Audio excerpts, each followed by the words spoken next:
अस्सलाम वालेकुम नाजरीन, आज 26 जुलाई 2021 है। नाजरीन, आज की इस वीडियो में एक अहम ख़बर आप लोगों की खिदमत में पेश करने जा रहा हूं, लेकिन उस ख़बर पे पहुंचने से पहले कलेक्टिव रेलेवेंट बैकग्राउंड इंफॉर्मेशन समझना ज़रूरी है। नाजरीन, आप लोगों को याद होगा कि गुज़श्ता साल सितंबर में गालिबन ऑल पार्टीज़ कॉन्फ्रेंस कंडक्ट हुई। उसमें नवाज़ शरीफ साहब ने तकरीर की और रियासती सिक्योरिटी इदारों के सरबराहान के बाकायदा नाम लिए और उन पर इल्ज़ामात लगाए। मतलब ये हुआ कि गुज़श्ता तकरीबन एक साल से रियासती सिक्योरिटी इदारों के सरबराहान पे इल्ज़ामात का एक न ख़त्म होने वाला सिलसिला बदस्तूर जारी है। नवाज़ शरीफ साहब ने परसों भी आज़ाद कश्मीर के इलेक्शन के कंडक्ट होने से पहले एक तकरीर की, तो उसमें भी उन्होंने दोबारा इल्ज़ामात का इआदा किया। लेकिन उसके बावजूद भी आपने देखा कि रियासत की तरफ से और रियासती सिक्योरिटी इदारों की तरफ से ज़ब्त और तहम्मुल का मुजाहरा किया गया। नवाज़ शरीफ साहब तो बाहर हैं डेफिनेटली, तो वैसे भी उनके फ़र्जंद जो हैं, बेटे जो हैं हसन नवाज़ और हुसैन नवाज़, वो ये कहते हैं कि हम पे तो पाकिस्तानी कानून लागू ही नहीं होता। यानी व्हाट डज़ दैट मीन कि हम पाकिस्तानी ही नहीं है भाई, नॉन रेजिडेंट पाकिस्तानी हैं हम। ये पनामा पेपर्स का जब समाअत चल रही थी सुप्रीम कोर्ट में, तो उन्होंने यही जवाब दाखिल कराया था कि भाई आप हमसे क्या सवाल पूछते हैं, हम तो पाकिस्तानी ही नहीं हैं। ठीक है, तो ये हालात हैं। लेकिन मरियम नवाज़ तो पाकिस्तान के अंदर हैं और वो नवाज़ शरीफ के बयानिए को तसलसल के साथ प्रमोट कर रही हैं। उसके बावजूद भी उनके ख़िलाफ़ कोई एक्शन नहीं लिया गया। तो ये रियासत की तरफ से एक ज़ब्त का मुजाहरा था, एक तहम्मुल का मुजाहरा था जो किया गया। लेकिन अब हाल ही में नवाज़ शरीफ साहब ने जो एक पाकिस्तान के बदतरीन दुश्मन के साथ जो मुलाकात की है, वो जो अफ़गानिस्तान के नेशनल सिक्योरिटी एडवाइज़र हैं हमदुल्ला मुहिब है या मुहिबुल्ला मुहिब है, उसके नाम को मैं इस कदर इम्पॉर्टेंस नहीं देता क्योंकि उसने इंतहाई कमीनगी का मुजाहरा किया है। अफ़गान जंग से लेके, ठीक है, अफ़गान जब रूस और अफ़गानिस्तान की जंग हो रही थी उस वक्त इसकी फैमिली पाकिस्तान में मुकीम थी। जब 1996 में तालिबान की हुकूमत आई उस वक्त उनकी फैमिली पाकिस्तान में मुकीम थी। उसके बावजूद भी उसने पाकिस्तान को चकला कहा, तो इसलिए उसका नाम जो भी है, I don't care for him, उसके नाम की मुझे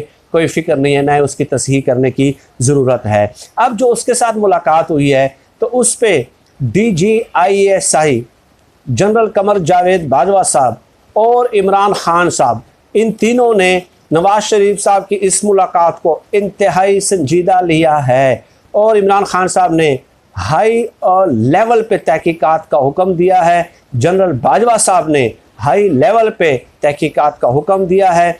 DGISI उसकी तहकीकात करेंगे और उसकी तह तक पहुंचने की कोशिश करेंगे।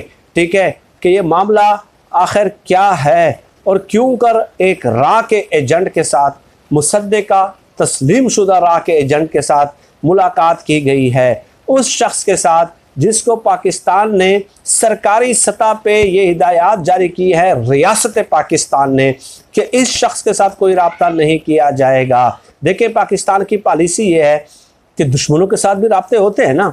तो देखिए, अशरफ गनी के साथ क्या मुलाकात ही नहीं हुई? क्या जनरल कमर जावेद बाजवा साहब 3 सालों के दौरान जो है अफ़गानिस्तान नहीं गए?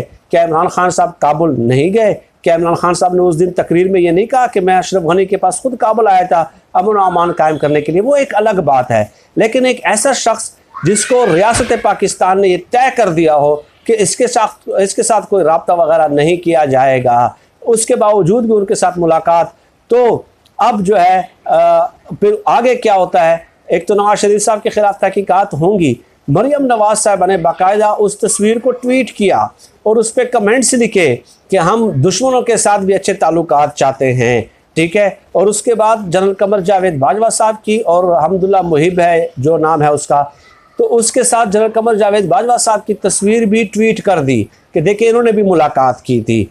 ठीक है, हालांकि वो मुलाकात 2 साल पहले की है और हमदुल्ला मुहिब ने ये जो कमीनगी का मुजाहरा किया था मई 2021 में पाकिस्तान को चकले से ताबीर किया था। आई एम सॉरी मैं ये अल्फाज इस्तेमाल कर रहा हूँ, काश ये शख्स मेरे सामने आ जाता। ठीक है, तो इसके साथ मुलाकात करना तो क्या कुछ कर लेता इसके साथ। ठीक है, इस कदर बगैरत नमक हराम इंसान कि वो रूस अफ़गान जंग के दौरान अपनी फैमिली को यहाँ पे रखता है, 1996 में यहाँ पे रखता है, 20-25 साल इस मुल्क का अमन नमक खाया है और इस मुल्क में जो है ना वो अमन व अमान के साथ जो है ना बैठा रहा और इस मुल्क ने उसको तहफ़्फ़ुज़ दिया, घर दिया, मकान दिया, ठीक है, और उसको सब कुछ दिया, लेकिन उसके बावजूद उस कमीने शख्स का ये किरदार। तो बहरहाल अब जो है गद्दारी तक के मुकदमात जो है मरियम नवाज़ और नवाज़ शरीफ साहब पे दर्ज हो सकते हैं, क्योंकि मसला सिर्फ मुलाकात का नहीं है। मसला ये है कि मरियम नवाज़ ने, नवाज़ शरीफ ने ढट के जो है इसकी हिमायत की है। मरियम नवाज़ ने तो यहाँ तक कहा है कि भाई रियासत पाकिस्तान जो है वो दुश्मनों के साथ मुलाकातें नहीं करता, दुश्मन बढ़ा रहा है और हम जो है ना दुश्मनों को कम कर रहे हैं, दुश्मनों के साथ अच्छे ताल्लुकात चाहते हैं, ताल्लुकात को मामूल पे लाना चाहते हैं। तो उनके इस बयान का मतलब ये था कि रियासत की पॉलिसी एक तरफ, हमारी पॉलिसी एक तरफ, हम इन पैरेलल अपनी पॉलिसी चलाएँगे। अब नाज़रीन बात यह है कि यही मसला है नवाज़ शरीफ साहब का। मसला सिर्फ यही था कि वो अपने जहन से सोचते हैं और एक तय कर लेते हैं कि मैंने ये करना है। यानी आपने देखे सिक्योरिटी एजेंसीज किस लिए होती है, उनके पास खुफिया रिपोर्टें होती हैं, पाक फ़ौज है, इसके अलावा पार्लियामेंट है, मुख्तलिफ स्टेक होल्डर्स हैं, उन सबको एतमाद में लेके एक कंसेंसस डेवलप करके एक फ़ैसला करना होता है। ये जो अब्दुल्ला मुहिब है या मुहिबुल्ला मुहिब है, जो भी है, अब उसके साथ जो ताल्लुकात न रखने का, राब्ता न करने का फ़ैसला वो रियासत की तरफ से है, किसी एक शख्स का नहीं है।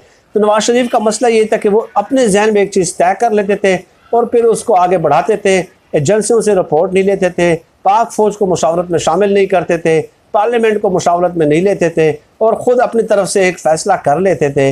तो इसलिए मामला फिर जो है ना ख़राब हो जाते थे। तो यही एक बहुत बड़ा मसला था हमेशा जो उनका रहा है और जो आज भी उनका मौजूद है, ठीक है, कि फ़र्द वाहिद की हैसियत से वो फ़ैसला करते हैं। अब मरियम नवाज़ का ये कहना कि हम जो है ना मिलेंगे और मुलाकातें करेंगे और दुश्मनों की तादाद में कमी करेंगे, तो भाई पाकिस्तान क्या भारत के साथ सफारती ताल्लुकात नहीं है? क्या आर्मी चीफ ने और इमरान खान ने काबुल के दौरे नहीं किए? क्या अशरफ गनी से मुलाकातें नहीं की? लेकिन उसको ब्लैक लिस्ट नहीं किया गया, रियासत की तरफ से ये नहीं कहा गया। इस शख्स को तो उसकी गंदी ज़बान की वजह से, एक ऐसी गंदी ज़बान इस शख्स ने इस्तेमाल की थी जो आज तक मोदी जैसे बदतरीन दुश्मन की ज़बान पे भी नहीं आई। तो ऐसे शख्स को आप वो करेंगे, ठीक है, नुमाइंदा करार देंगे। अमेरिका ने भी उसको जो है ना अमेरिकी रियासत ने भी फैसला किया है कि इस शख्स के साथ जो है ना सरकारी सतह पे कोई रब्ता नहीं किया जाएगा। तो बहरहाल सख्त तरीन नोटिस लिया गया है इमरान खान साहब की तरफ से, DGI की तरफ से, जनरल कमर जावेद बाजवा की तरफ से। एनफ इज़ एनफ, सब्र की और तहम्मुल की एक हद होती है। मेरे ख्याल में अब एजेंसियों का जो है वो ख़त्म हो चुका है। एजेंसीज के हाई ऑफिशल्स इसकी तहकीकात करेंगे, ठीक है, और मामला मरियम नवाज़ पे मुकदमा तक जा सकता है, गद्दारी के मुकदमे तक जा सकता है, नवाज़ शरीफ साहब पे गद्दारी के मुकदमे तक भी ये मामला जो है वो जा सकता है। नाज़रीन, आज की इस वीडियो में इतनी गुजारिशात आपकी खिदमत में पेश करनी थी। फिल वक्त इतना ही। आपसे वक्तन फ़वक्तन इंशाअल्लाह ताला मुलाकात होती रहेगी। पाकिस्तान जिंदाबाद। अल्लाह हाफ़िज़।